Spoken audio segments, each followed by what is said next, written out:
Vote चोरी नवंबर तक चलेगा सर, उसके बाद खत्म, कुछ नया आएगा? शहजाद ने मुद्दे को भटकाने की कोशिश की, मेरा व्यक्तिगत जिक्र करके। शहजाद जी, आप ये बात पहले भी टीवी चैनल पे एक तो उठा चुके हैं, और मैंने आपको अपना लिखा एक लेख भेजा था कि भारतीय जनता पार्टी में किस किस पत्रकार ने कब कब क्या क्या भूमिका अदा की, और कब कब किसको भारतीय जनता पार्टी ने राज्यसभा में भेजा और दूसरी तरह से नवाजा। उसका जवाब तो आपसे देते नहीं बना। अब आप उस पर व्यक्तिगत आक्रमण करना चाहते हैं तो मेरे साथ एक दिन बैठकर व्यक्तिगत रूप से बात करिए। टीवी चैनल को इसका मुद्दा मत बनाइए। आप कांग्रेस की तरह बैठो ना, आप पत्रकार मत बन के बैठो, आप कांग्रेस प्रवक्ता बन के बैठो। आप कांग्रेस प्रवक्ता बन के बैठो। आप जब एंकर थे तो आप मुझे राजनीतिक विश्लेषक और पत्रकार के तौर पर अपने कार्यक्रम में बुलाया करते थे, भी मैं कांग्रेस पार्टी में था। तब मुझे नहीं पता था कि आप कांग्रेस में प्रवक्ता थे। अगर पता होता तो मैं डिस्क्लोज करता, मुझे पता होता तो मैं डिस्क्लोज करता। ये आपकी मानसिकता है छुपाने की। जनता पार्टी के प्रवक्ता आप कांग्रेस अच्छा भाई, आप सुन लीजिए, शहजाद पूनावाला, पंकज शर्मा जी, आप दोनों ने इसको पर्सनल बना दिया है। आम जनता कह रही है भैया मेरा वोट चोरी हुआ है कि नहीं हुआ है। आम जनता पूछ रही है कि जो राहुल कह रहा है वो सच है कि चुनाव आयोग जो कह रहा है सच कह रहा है।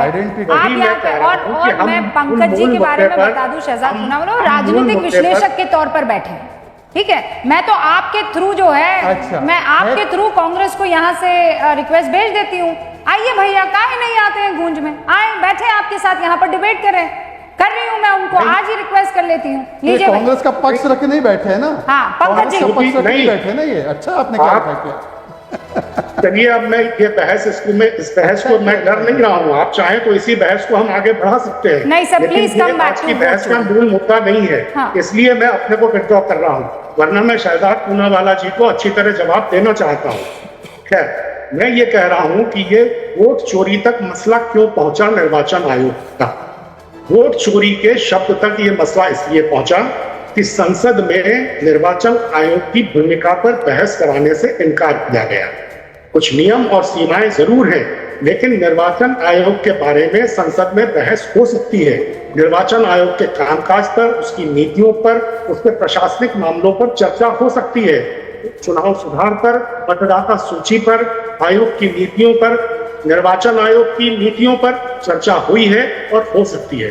क्योंकि सरकार ने चर्चा कराने से एकदम इनकार किया तो देश में संदेह का ये वातावरण बना कि आखिर निर्वाचन आयोग मतदाता सूचियों में जो खानमेन है वो गलतियों की वजह से है, त्रुटियों की वजह से है, या ये वोट कैसे? मैं काम करती हूँ यहाँ पर, अमिताभ तिवारी जी भी हैं और यशवंत भी यहाँ पर बैठे हैं। मैं इनसे पूछ लेती हूँ, क्या इस पर डिस्कशन हो सकता है संसद में, और अगर होता है तो कौन आएगा जवाब देने के लिए आगे? अमिताभ जी। देखिए, क्योंकि इलेक्शन कमीशन ऑफ इंडिया संसद में अपना पक्ष नहीं रख सकता है, इसलिए जो भी डिस्कशंस और आरोप उसके ऊपर लगाए जाएंगे लोकसभा में या राज्यसभा में, उसका जवाब वो नहीं दे सकता है। तो इसलिए मुझे लगता है कि ये डिस्कशन जो है वो ऑलरेडी सुप्रीम कोर्ट में मामला चल ही रहा है, तो इसमें एक लीगल एंगल भी है। तो इन सब पेचीदगियों की वजह से शायद वो डिस्कशन नहीं हो पा रहा है। वैसे भी राहुल गांधी प्रेस कॉन्फ्रेंस के माध्यम से अपनी बात लोगों तक पहुंचा रहे हैं, ECI प्रेस कॉन्फ्रेंस करके अपनी बात लोगों तक पहुंचा रहा है। दोनों तरफ के लॉयर्स रेगुलरली सुप्रीम कोर्ट में इस चीज पर बहस कर भी रहे। तो ये टेक्निकली हो सकता है कि नहीं हो सकता है कि सरकार भाग रही है, जैसा आरोप विपक्ष लगा रहा है, और इसीलिए वोट चोरी? वो क्या कह रहे हैं पंकज जी? ये कह रहे हैं यशवंत देशमुख कि वोट चोरी का संशय और शक तब पैदा हुआ जब सरकार भागी डिस्कशन से। यही वो कह रहे हैं कि लोकसभा में डिस्कशन, राज्यसभा में डिस्कशन नहीं हुआ, इसीलिए वोट चोरी का, कि कुछ छुपाने की कोशिश हो रही है। क्या छुपाने की कोशिश हो रही है यशवंत जी? ये जो शब्द है चोर, ये सरकार को कहा जा रहा है या आयोग को कहा जा रहा है? पहले इस बात की क्लैरिटी हो जाए। या ये मान के चला जा रहा है कि जो आयोग है वही सरकार है और जो सरकार है वही आयोग है? इस बात की क्लैरिटी हो जाए। कल एक बहस में भूमिका जी ये बोला गया कि चुनाव आयुक्त की भाषा के ऊपर हमें आपत्ति है, उनकी प्रेस कॉन्फ्रेंस पे आपत्ति नहीं है, कि उन्होंने व्यक्तिगत रूप से इसको क्यों ऑफेंस की तरह से ट्रीट किया। मुझे बाकी लोगों का पता नहीं, लेकिन मुझे, आपको, पंकज जी को, किसी को भी कोई व्यक्ति आके चोर बोलेगा तो मुझे लगता है ऑफेंस तो कोई भी लेगा, रूबिका आप भी लेंगी, पंकज जी भी लेंगे, कोई आके चोर बोलेगा तो। दूसरी बात, चोर तो इस मुल्क में उस समय पर भी चुनाव आयोग को नहीं कहा गया जिस समय नवीन चावला हेड कर रहे। जब उस वक्त नहीं कहा गया तो आज की बात थोड़ी सी अलग है। इस मुल्क में कौन नहीं है ऐसा जो चाहेगा कि चुनाव बेहतर हो, पारदर्शी हो, अच्छे तरीके से हो, चुनाव की प्रक्रिया बेहतर हो, उस बेहतर बनाने में हमारा आपका सबका योगदान रहे, ये कौन नहीं चाहे। जिस दिन एसआईआर का रूबिका ऐलान हुआ था उस दिन मैंने पहली चीज बोली थी और मैं आज भी उस बात पे कायम हूं कि कम से कम 1 साल पहले ये चीज होनी चाहिए, चुनाव के इतने पास में नहीं होनी चाहिए। लेकिन अब चूंकि चुनाव आयोग ने बात कही है तो उसको बेहतर करने के लिए जो भी आप करना चाहें आप साथ में मिलकर लगे, करें। लेकिन एसआईआर के साथ में खड़े हैं क्या जो लोग आरोप लगा रहे हैं? आपको जो वोटर लिस्ट की प्रॉब्लम है वो ठीक भी करनी है, उसके ऊपर आपको महाभियोग भी चलाना है, लेकिन वोटर लिस्ट को ठीक करने की जो प्रोसेस है उसको भी नहीं होने देना है। तो चिट भी मेरी और पट भी मेरी, दोनों तरीके से ये चलने से पूरी बहस जो है वो बेमानी सी हो जाती है। और मैं इसमें सत्ता पक्ष या विपक्ष के साथ होने की बात नहीं करता। किसी भी प्रोसेस को बनाने में, उसकी गंभीरता को अक्षुण्ण रखने में सालों साल लग जाते हैं।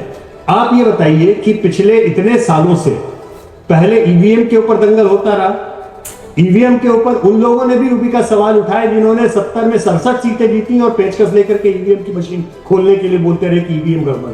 70 में 67 सीट जीतने के बाद में भी अब जब ईवीएम पे चुनाव जीतने वाले इंडिया अलायंस के अंदर के खुद के पार्टनर, उन्होंने बोलना शुरू कर दिया कि हम तो चुनाव जीत रहे हैं। पश्चिम बंगाल में अभिषेक बनर्जी ने बोला, उमर अब्दुल्ला ने बोला, जितने लोग चुनाव जीतते हैं रूबिका उनको ईवीएम पे प्रॉब्लम नहीं होती, जो हारते हैं उनको प्रॉब्लम होती है। ये बात 2009 में बीजेपी पे भी लागू होती भाई, और उस समय पे भी मैंने उसकी आलोचना की थी, जिस समय भारतीय जनता पार्टी ने ईवीएम की आलोचना की थी कि 2009 हम हारे, क्यों हारे ईवीएम की।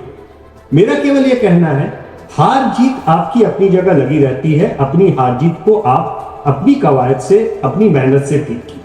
लेकिन आप संस्थागत रूप से देश की संस्थाओं के ऊपर चोरी का आरोप लगा करके या चोर बोल करके अगर आप करेंगे तो मुझे लगता नहीं कि उससे कोई प्रोसेस बेहतर होगी या देश का कोई बड़ा भला हो जाएगा। आपको लगता हो तो आपको मुबारक हो। यही तो एक सवाल है जो हर किसी के जहन में आ रहा है कि ये डिस्कोर्स का हिस्सा होना चाहिए, कि पब्लिक डिस्कोर्स का, कि गड़बड़ियां हैं भाई उसे ठीक किया जाए।